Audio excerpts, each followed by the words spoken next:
Friends, आज से हम लोग स्टार्ट करने जा रहे हैं पॉलिटी का सेशन। और अगर आप लोग भी एक एस्पिरेंट है और आपके सिलेबस में अगर पॉलिटी का टॉपिक आता है तो मैं यहाँ आज से शुरू करने जा रहा हूँ पॉलिटी का सेशन, जिसमें पहले मैं समझूंगा आधारभूत संकल्पना, जिसमें हम आज पढ़ने वाले हैं सरकार, राज्य, राष्ट्र, प्रशासन, शासन, संविधान और संविधानवाद। तो इसे एक एक करके समझेंगे और मैं आपको समझाते चलूँगा। जैसे पहला है सरकार, ठीक है, मैं इसे छोटा कर लेता हूँ पहले। सरकार, तो सरकार क्या है? सरकार क्या है? राज्य की संस्था है, ठीक है। और यह वह संस्था है जो राज्य के उद्देश्य को पूरा करती है, जैसे सुरक्षा देना, कानून बनाना, जनता के हित में फैसला लेना, ठीक है। अब इसको आसान शब्दों में समझेंगे। राज्य अगर शरीर है तो सरकार उसका दिमाग है। अब इसका दूसरा टॉपिक है राज्य। अब राज्य क्या है इसको देखते हैं। तो किसी भी क्षेत्र को राज्य तभी कहा जाएगा जब उसमें चार चीज़ें हो, जैसे निश्चित भूभाग, जनसंख्या, संस्था या सरकार, संप्रभु। और संस्था या सरकार जो शासन करे, जनसंख्या वहाँ रहने वाले लोग, निश्चित भूभाग अपनी सीमा वाला इलाका। अब समझते हैं इसका मतलब बिना इन चार चीज़ों के राज्य नहीं कहलाता। अब तीसरा टॉपिक जो है, राज्य शब्द के दो अर्थ हैं, ठीक है। इसका दो रूप बताए थे, जिसमें पहला था व्यवहारिक रूप और दूसरा है सैद्धांतिक या संकल्पनात्मक रूप। पूरे देश को स्टेट कहते हैं, ठीक है। जैसे मान लीजिए जब सैद्धांतिक रूप कहा जाए तो कहने का मतलब हुआ कि अमेरिकी राज्य है, भारत राज्य है, ये हुआ सैद्धांतिक रूप से। और अगर व्यवहारिक रूप देखा जाए, जिसे क्या हुआ, भारत के राज्य में उत्तर प्रदेश आएगा, बिहार आएगा, तमिलनाडु आएगा, ठीक है, और अमेरिका में कैलिफोर्निया आएगा। अब इसका अगला टॉपिक है भारत, राज्य और राष्ट्र दोनों, ठीक है। भारत एक राज्य भी है क्योंकि इसमें चार गुण होते हैं, निश्चित भूभाग, जनसंख्या, सरकार, संप्रभु। ये हमने पिछले पढ़ा ही था। देखिए अब है राज्य का उद्देश्य, ठीक है। तो राज्य को उसके उद्देश्य के आधार पर दो भागों में बांटा गया है। पहला है शासक वर्ग के लिए कार्य करना, ठीक है। जैसे कि मान लीजिए पुलिस स्टेट, ये क्या है, ये शासक वर्ग के लिए काम करती है। जहाँ सरकार सिर्फ हुकूमत चलाती है, जनता की स्वतंत्रता कम होती है। उदाहरण चीन और उत्तर कोरिया।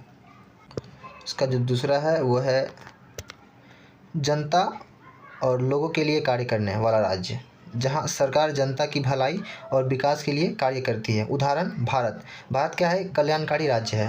अब हम समझेंगे सरकार का जो काम है। देखिए सरकार मुख्य रूप से तीन काम करते हैं।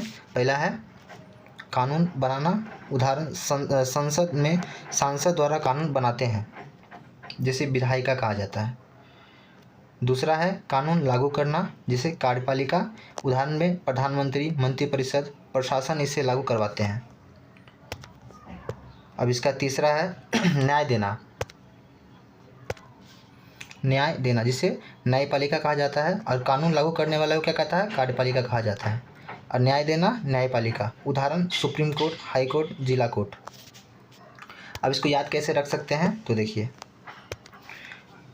कानून इक्वल टू नियम का समूह। अगर कोई इसका उल्लंघन करता है तो दंड मिलता है। इसलिए कहा जाता है कि किसी भी सरकार में कानून सर्वोच्च होता है। अब सरकार के तीन अंग होते हैं, जिसमें है विधायिका, कानून बनाना, जिसे कि आपने ऊपर देखा,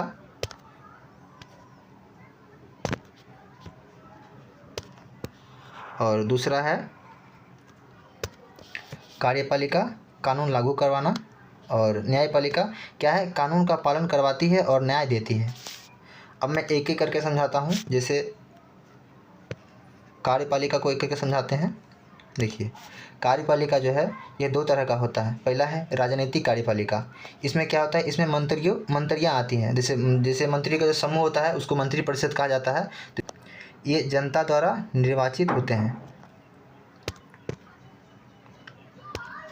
इनका निश्चित कार्यकाल होता है, जैसे लोकसभा 5 साल का है, ठीक है।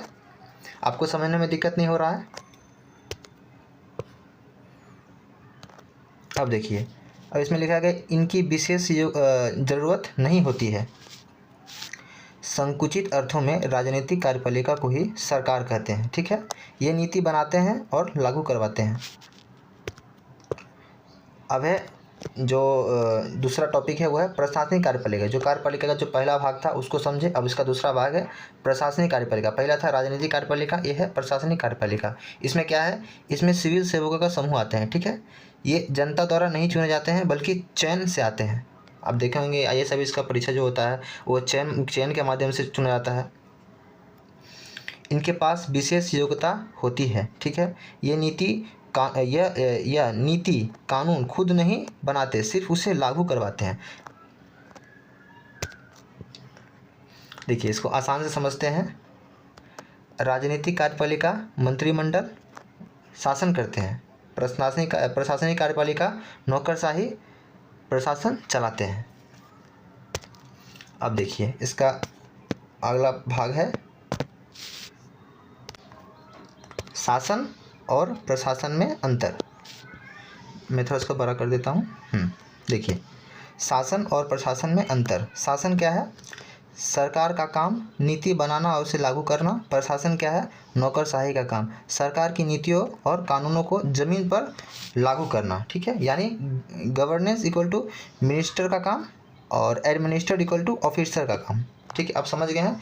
अब समझते हैं संविधान। संविधान क्या है, देखिए संविधान जो है वो संविधान किसी भी देश का सर्वोच्च कानून दस्तावेज होता है। यह बताता है कि सरकार कैसे बनाई, कैसे काम करेगी और उसकी शक्ति और उसकी सीमाएं क्या होगी, ठीक है। अब संविधान का जो काम है, देखिए संविधान दो तरह का काम करता है। संविधान जो है वो दो तरह का काम करता है। सरकार के दायित्वों को तय करता है, जैसे नीति निर्देशक तत्व। सरकार पर सीमाएं लगाता है, जैसे मूल अधिकार। इसको और सरल कर दे, देखिए सरल संविधान बताता है कि सरकार क्या करे और क्या ना करे। इससे नागरिकों के अधिकार की रक्षा होती है और सरकार मनमानी नहीं कर पाती है। इसलिए कहा जाता है, देखिए इसलिए कहा जाता है कि सीमित शक्तियाँ वाली सरकार ही अच्छी सरकार मानी जाती है। अब समझेंगे संविधानवाद। अब ये क्या है, देखिए सिर्फ संविधान होना ही काफ़ी नहीं, बल्कि संविधान के अनुसार सरकार चलाना चाहिए। इसका मतलब है कि जब कोई देश संविधान के प्रावधानों का पालन करके शासन करता है तभी वहाँ संविधानवाद होता है, ठीक है। उदाहरण समझेंगे। भारत क्या है, संविधान भी है भारत में और संविधानवाद भी है। लेकिन चीन और पाकिस्तान जो है, यहाँ पर संविधान तो है लेकिन संविधानवाद नहीं है, क्योंकि सरकार मनमानी करती है, नागरिकों के अधिकार की रक्षा नहीं करती है। वहाँ आप देखे होंगे, अक्सर न्यूज़ में खबरों में रहता है। अब देखते हैं इसकी आवश्यक तत्व क्या है। देखिए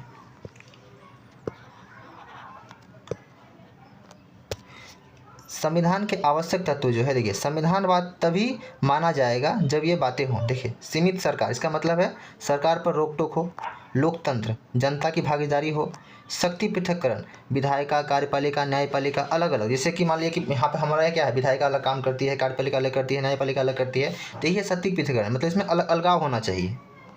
चौथा है, देखिए चौथा है विधि का शासन, उन सब पर समान रूप से लागू हो। मनमानीपन पर रोक, सरकार अपनी शक्ति का दुरुपयोग ना करे, जिस जनता के अधिकार को हनन ना करे।